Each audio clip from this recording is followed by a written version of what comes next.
चमकते पर्दे के पीछे का काला और घिनौना सच कई बार हम सबके सामने आया है। कुछ साल पहले एक मीटू नाम की मुहिम शुरू हुई थी और उसने भी बहुत सारे पोल खोले। लेकिन आज 7 साल पुराना एक केस जिसने कभी उस केरल या ये कहें कि मलयालम फिल्म इंडस्ट्री में भूचाल ला दिया था, 7 साल पुराना वो केस एक दूसरे शक्ल में जिंदा हुआ और इस वक्त मलयालम फिल्म इंडस्ट्री में एक भूचाल सा आया हुआ है।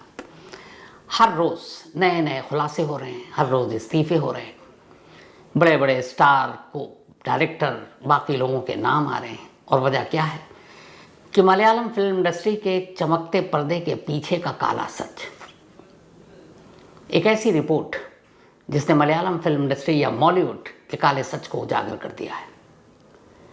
यह है क्या, ये रिपोर्ट क्या है और मलयालम फिल्म इंडस्ट्री सुर्खियों में आजकल क्यों है, तो शुरू से लेकर आखिर तक की पूरी कहानी आपके सामने पेश है। मलयालम फिल्म इंडस्ट्री जब से OTT प्लेटफॉर्म पर हर ज़ुबान की फिल्में आने लगी हैं, तो पहले ये होता था कि साउथ की कौन सी फिल्में, कौन सा एक्टर, अब घर घर में लोग जानते हैं। जैसे हिंदी फिल्मों के सितारों को हम जानते हैं, साउथ के हर फिल्म और फिल्म के सितारों को हम सभी जानते हैं और इसका क्रेडिट जाता है OTT प्लेटफॉर्म को, जहाँ पर ये फिल्में डब होकर हिंदी में आती हैं। मलयालम फिल्म इंडस्ट्री या बॉलीवुड अगर कहें, सिर्फ 2-4 आपको नाम आपके सामने रखूँगा, चेहरे आपके जहन के आगे तैरने लगेंगे।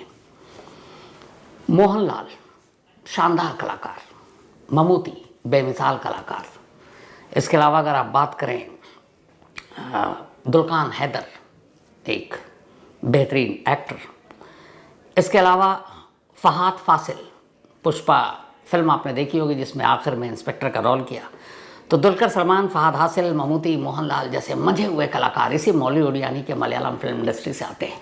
मलयालम फिल्म इंडस्ट्री OTT के आने के बाद तेज़ी से बढ़ती हुई एक इंडस्ट्री है। अभी इसी साल का जो डेटा है उनका, सिर्फ 8 महीने, अभी 8 ही महीने हुआ, अगस्त का महीना चल रहा है, मलयालम फिल्म इंडस्ट्री ने करीब 1000 करोड़ रुपए का बिजनेस किया है। तो आप इससे अंदाज़ा लगा सकते हैं कि कभी 200-400 करोड़ की ये फिल्म इंडस्ट्री आज 1000 करोड़ से ज़्यादा की हो चुकी है। इसी बॉलीवुड में आज से 7 साल पहले एक हादसा होता है। बात 17 फरवरी 2017 की है। एक जानी मानी एक्ट्रेस, लीड हीरोइन इस मलयालम फिल्म इंडस्ट्री की, कोची की तरफ जा रही थी कार में। अचानक एक सुनसान जगह पर उनके कार का रास्ता रोका जाता है। 5 लोग गाड़ी से उतरते हैं और इस मलयालम फिल्म इंडस्ट्री की जानी मानी एक्ट्रेस को किडनैप कर लेते हैं। इसके बाद ये कार कोची की सड़कों पर 2 घंटे तक घूमती रहती है और वो लोग उस एक्ट्रेस के साथ उसी कार में उसको एक तरह से किडनैप करने के बाद उसको मारते पीटते हैं, उसका यौन शोषण करते हैं और ये सब कुछ बाकायदा कैमरे पे रिकॉर्ड करते रहते हैं। 2 घंटे के बाद इस कार को मलयालम फिल्म इंडस्ट्री के ही एक जाने माने प्रोड्यूसर के घर के बाहर रोका जाता है और उस हीरोइन को उस कार से निकाल कर फेंक दिया जाता है। वो हीरोइन अब उस प्रोड्यूसर साहब के बंगले में दाखिल होती है और वहाँ जाकर अपनी पूरी आप बीती बताती है। बुरी तरह से डरी सहमी हुई। इसके बाद उन प्रोड्यूसर साहब के कहने पर वो हीरोइन हिम्मत करती है और जाकर पुलिस स्टेशन में रिपोर्ट लिखाती है खुद की किडनैपिंग, यौन शोषण, मारपीट और उस वीडियोग्राफी की भी, जो फिल्म को शूट किया गया था उसके साथ जो कुछ हुआ। अब जैसे ही पुलिस में ये रिपोर्ट दर्ज होती है, अगले दिन मीडिया में खबर आती है, मलयालम फिल्म इंडस्ट्री में भूचाल आ जाता है और हर केरल के न्यूज़पेपर में ये खबर सुर्खियों में, क्योंकि वो एक लीड एक्ट्रेस हुआ करती थी, जानी मानी हीरोइन। अब पुलिस तफ्तीश करती है। ये जो लीड हीरोइन थी वो उस कार में शामिल 5 में से एक शख्स को जानती थी, क्योंकि वो शख्स फिल्म इंडस्ट्री के लोगों को कार रेंट पे दिया करता था। तो उन्होंने उसका नाम लिया, पुलिस ने उसे पकड़ा, उसके बाकी साथियों को पकड़ा, धीरे धीरे जांच आगे बढ़ी। फिर जिस मेन शख्स को जो कार रेंट पे दिया करता था, जब उससे पूछताछ हुई तो उसके पास से पुलिस को एक लेटर मिला और वो लेटर उसी अक्यूज्ड के हाथ का लिखा हुआ था। लेकिन लेटर भेज रहा था वो उस वक्त के बॉलीवुड के सुपरस्टार दिलीप, जाने वाला एक्टर, उनके नाम पर। अब जैसे ही उस लेटर को पढ़ा पुलिस ने, पुलिस वाले भी हैरान। पता चला कि इस पूरे केस का मास्टरमाइंड कोई और नहीं बल्कि मलयालम फिल्म इंडस्ट्री का वो सुपरस्टार दिलीप है। इसके बाद FIR में 8वें नंबर पर दिलीप का नाम शामिल किया गया। दिलीप मतलब बॉलीवुड का एक बड़ा सितारा, और न सिर्फ बड़ा सितारा बल्कि प्रोडक्शन हाउस, उसके एग्जीबिटर, वो बाकी फिल्म इंडस्ट्री से जुड़ी हुई हर चीज़ में उसका दखल था, यहाँ तक कि उसके अपने थिएटर सिनेमा हॉल थे जहाँ फिल्में रिलीज़ होती थी। और कहते हैं कि जिस तेज़ी से वो आगे बढ़ा था वो ममूटी और मोहनलाल को भी पीछे छोड़ने वाला था। अब इस कद का एक सुपरस्टार दिलीप एक हीरोइन के किडनैपिंग, उसका यौन शोषण और उसके बाद उसको फिल्माने का आरोपी बनाया जाता है और फिर आखिरकार केरल पुलिस उसे गिरफ्तार करती है। दिलीप की गिरफ्तारी एक बड़ी खबर थी। गिरफ्तारी के बाद उसे जेल भेजा जाता है। पूरे 85 दिनों तक वो जेल में रहता है और 85 दिन के बाद जमानत पर बाहर आता है। इधर जब ये मामला अखबारों में सुर्खियों में आया तो इस हीरोइन ने जब अपनी कहानी बताई तो लोगों को हीरोइन के साथ हमदर्दी हुई और ये हुआ कि उसे इंसाफ दिलाना चाहिए। पर इंसाफ दिलाए कौन? सरकार और बाकी लोग सब एक तरह से उस दिलीप के आगे बिछे हुए थे, क्योंकि सुपरस्टार था, बहुत बड़ा, बहुत बड़ी हस्ती।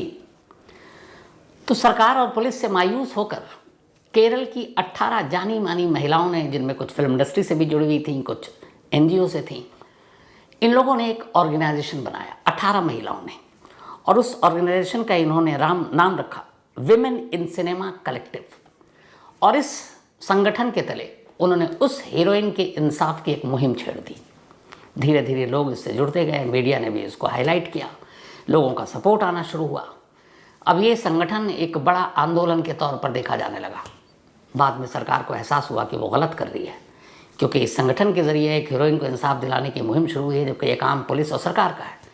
तब केरल सरकार जागी और केरल सरकार ने कहा कि ठीक है, बॉलीवुड फिल्म इंडस्ट्री में अगर कुछ गलत हो रहा है तो हम उसकी जांच करेंगे, और उसके लिए एक कमेटी बनाते हैं। और इसी के बाद केरल सरकार ने केरल हाई कोर्ट के एक रिटायर्ड जज के हेमा, इनकी अध्यक्षता में एक 3 लोगों की कमेटी बनाई। उसमें रिटायर्ड जज के हेमा थी। इसके अलावा एक मलयालम फिल्म इंडस्ट्री की एक्ट्रेस जानी मानी शारदा इसकी मेंबर, और दूसरे एक रिटायर्ड IAS अफसर KB वलसाला कुमार।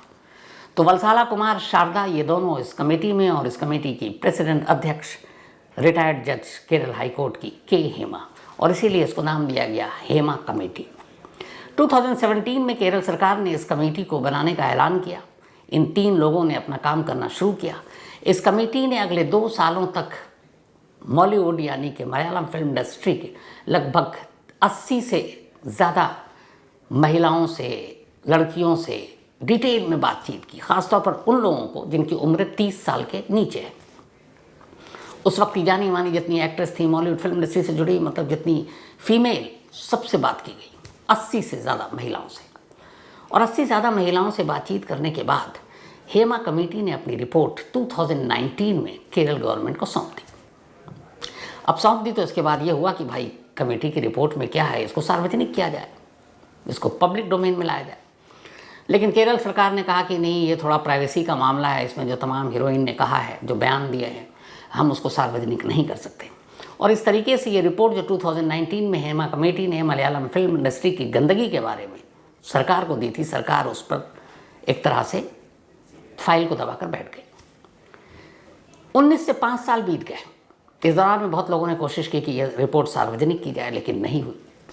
आखिरकार 2024 आ गया। कुछ लोग, कुछ मीडिया के लोग, पहले RTI के थ्रू उन्होंने सारी एप्लीकेशन दी, फिर कोर्ट पहुंचे और उन्होंने कहा कि भाई इस कमेटी की जो रिपोर्ट है, मलयालम फिल्म इंडस्ट्री में अगर कुछ खराबी है, गंदगी है, तो उसको सामने लाया जाना चाहिए ताकि उन चीज़ों को दूर किया जा सके। ये क्या है कि सरकार उसको दबा कर बैठ गई। आखिरकार आदेश आया और कहा गया कि इस रिपोर्ट को सार्वजनिक किया जाए। अब रिपोर्ट करीब लगभग 300 पन्ने के आसपास, बल्कि 296 पन्नों की रिपोर्ट थी। 19 अगस्त को सरकार ने फैसला किया कि ठीक है, इस रिपोर्ट को हम सार्वजनिक करते हैं, हेमा कमेटी की रिपोर्ट बॉलीवुड के बारे में। लेकिन सरकार ने फिर भी 55 पन्ने रोक लिए इस रिपोर्ट से। उन्होंने कहा कि 55 पेजेज हम इसलिए सार्वजनिक नहीं करेंगे क्योंकि इनमें से बहुत सारे लोगों की प्राइवेसी का मामला है, तो हम उस रिपोर्ट को सार्वजनिक नहीं करेंगे। बाकी 55 माइनस करके 251 पन्नों की ये रिपोर्ट सार्वजनिक कर दी गई 19 अगस्त को। और 20 अगस्त से मलयालम फिल्म इंडस्ट्री में भूचाल आ गया, क्योंकि इस रिपोर्ट में जो कहानी सामने आई उसने मलयालम फिल्म इंडस्ट्री की पूरी पोल खोल कर रख दी। तो इस रिपोर्ट में है क्या, और उस हीरोइन जिसका 2017 में वहाँ के सुपरस्टार दिलीप ने किडनैप कराया, यौन शोषण कराया, वो कहानी क्या थी और इस कहानी से इस रिपोर्ट का क्या मतलब। तो दरअसल उस हीरोइन ने दिलीप के साथ बहुत फिल्मों में काम किया था और सब कुछ ठीक चल रहा था। दिलीप की 1998 में शादी हुई थी। मलयालम एक्ट्रेस थी जिनके साथ शादी हुई, जानी मानी, नाम था मंजू वारियर। दोनों की शादीशुदा जिंदगी ठीक चल रही थी। फिर इन दोनों की एक बेटी हुई, लेकिन 2015 आते आते पति पत्नी के रिश्ते खराब हो गए और उसकी वजह यह थी कि दिलीप की ज़िंदगी में एक दूसरी हीरोइन आ चुकी थी और अब दिलीप उनके साथ एक तरह से डेट कर रहे थे और उन एक्ट्रेस का नाम था काव्या माधवन। 15 में आखिरकार दिलीप की अपनी पहली पत्नी से डिवोर्स हो गया, तलाक हो गया। और कहते हैं 2017 में जिस हीरोइन का किडनैप कराया गया था, उस हीरोइन ने दिलीप की उस पहली पत्नी को यानी मंजू वारियर को ये बता दिया था कि तुम्हारे पति का उस दूसरी एक्ट्रेस के साथ अफेयर चल रहा है। और ये बात दिलीप को नागवार गुजरी कि वो उसके फैमिली अफेयर में क्यों दखल दे रही है, वो उसकी चुगली क्यों कर रही है। और फिर वो सच सामने आया। 15 में तलाक हुआ और उसके बाद 2018 में दिलीप ने दूसरी शादी कर ली उसी काव्या माधवन से, जिसके बारे में उस हीरोइन ने कहा था। अब यहीं से ये दुश्मनी शुरू हो गई और इस शादी से पहले 2017 में दिलीप ने बदला लिया। उस हीरोइन का किडनैप कराकर, उसका यौन शोषण करवाकर, उसकी वीडियो बनाकर ताकि उसे ब्लैकमेल कर सकें और वो चुप रहे। और फिर ये हालात पैदा किए कि उसे फिल्म इंडस्ट्री में कभी काम नहीं मिले और वाकई कभी काम मिला नहीं। तो ये सारी कहानी थी, जिसके बाद ये कमेटी बनी। अब कमेटी बन गई, रिपोर्ट 19 अगस्त को आ गई, मतलब सार्वजनिक कर दी गई। अब जैसे ही रिपोर्ट सामने आई, एक एक कर चेहरे बेनकाब होते गए। जाने माने एक डायरेक्टर मलयालम फिल्म इंडस्ट्री के, उनके ऊपर एक हीरोइन ने इल्ज़ाम लगाया कि उन्होंने उसका यौन शोषण किया। इसके अलावा सिद्दीकी, मलयालम फिल्म के एक जाना माना चेहरा, एक अदाकार, एक हीरोइन ने इल्ज़ाम लगाया कि एक आउटडोर शूटिंग के दौरान होटल के अंदर रात को सिद्दीकी ने उसका रेप किया। और अब एक एक कर जब हीरोइन सारे सामने आती गई, अलग अलग नाम लेती गई, तो अब केरल सरकार भी दबाव में। इसके बाद केरल सरकार ने एक स्पेशल इन्वेस्टिगेटिव टीम पुलिस की बनाई और कहा कि मामले की तफ्तीश करो, एफआईआर दर्ज करो। तो सिद्दीकी के खिलाफ तो एफआईआर का मामला दर्ज हो गया। हालांकि सिद्दीकी ने बयान दिया है कि ये सब बकवास है, फिल्म इंडस्ट्री को बदनाम करने की कोशिश की जा रही है।